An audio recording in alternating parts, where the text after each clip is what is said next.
আজকে রয়েছে ইলিশ মাছের তরকারি। কচু দিয়ে, আলু দিয়ে, টমেটো দিয়েছি আর লঙ্কা দিয়ে ইলিশ মাছের তরকারিটা বানাবো আমি আজকে। প্রথমে কড়াইতে একটু সর্ষের তেল দিয়ে দিচ্ছি।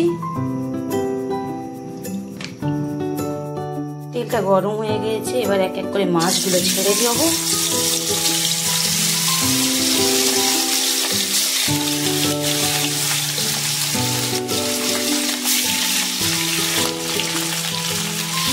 মাছগুলোকে এবার এক এক করে উল্টে দেবো।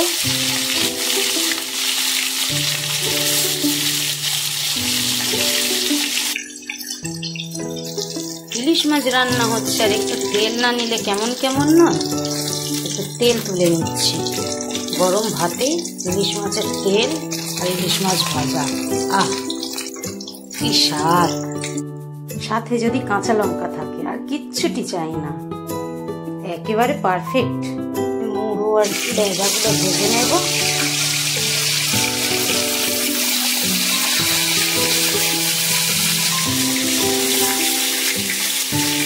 উল্টে দিচ্ছি।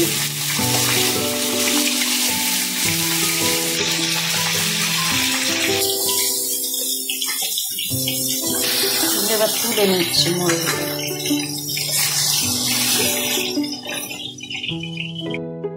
ইলিশ মাছের পটকাগুলো ভেজে নিচ্ছি। আমার ছেলে মেয়ে আবার ইলিশ মাছের পটকা খেতে ভীষণ ভালোবাসে, ভেজে নিচ্ছি। তোমরা কমেন্টে জানিও ইলিশ মাছের পটকা খেতে ভালোবাসে।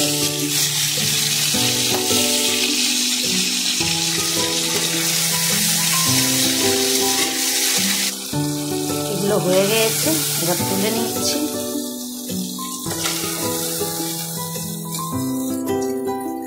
গরম তেলে একটু 5 ফোড়ন দিয়ে দেবো, একটু কাঁচা লঙ্কা। এবার সবজিগুলো সব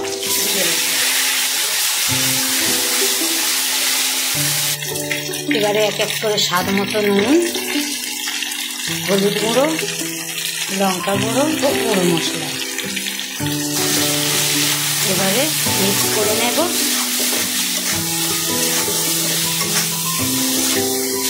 কিছুক্ষণ কষে নেওয়ার পরে এবার জল দিয়ে দেবো পরিমাণ মতো। এবার কিছুক্ষণের জন্য ঢাকনা লাগিয়ে দেব।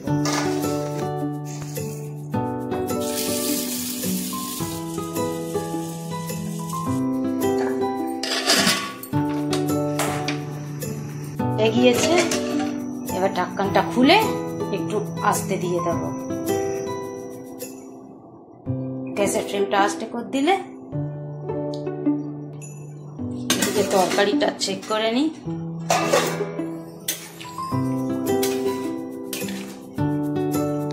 ফ্রাই হয়ে আসছে। তরকারিগুলোর মধ্যে মাছের মাথা আর লেজাগুলো দিয়ে দেব।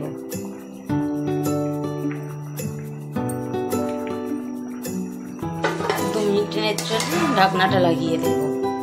ফ্রাইডে ছেলে মেয়ে দুটো তাড়াতাড়ি চলে আসবে স্কুল থেকে। ফ্রাইডে হাফ ডে তো, ওই জন্য তাড়াতাড়ি। ফ্রাইডে এখানে আবার হাফ ডে হয়, কখন আসে আবার। ওই এসে গিয়েছে, দেখি।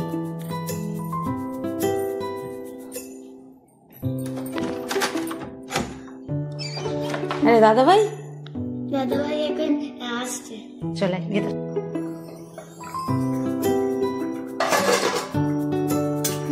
তরকারিটা সুন্দর হয়ে গিয়েছে।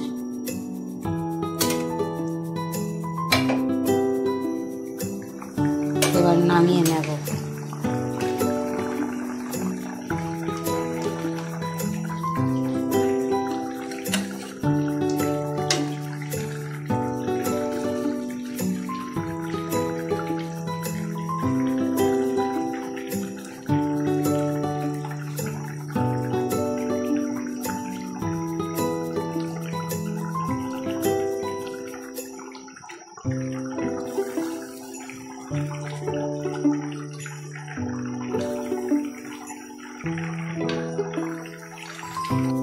একটু জিরে গুঁড়ো অ্যাড করছি।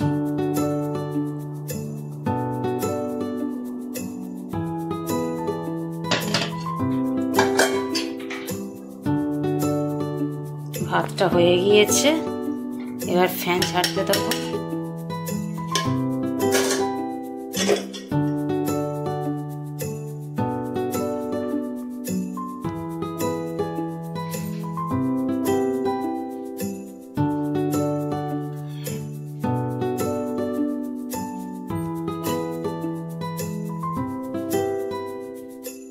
আজকের লাঞ্চ রেডি।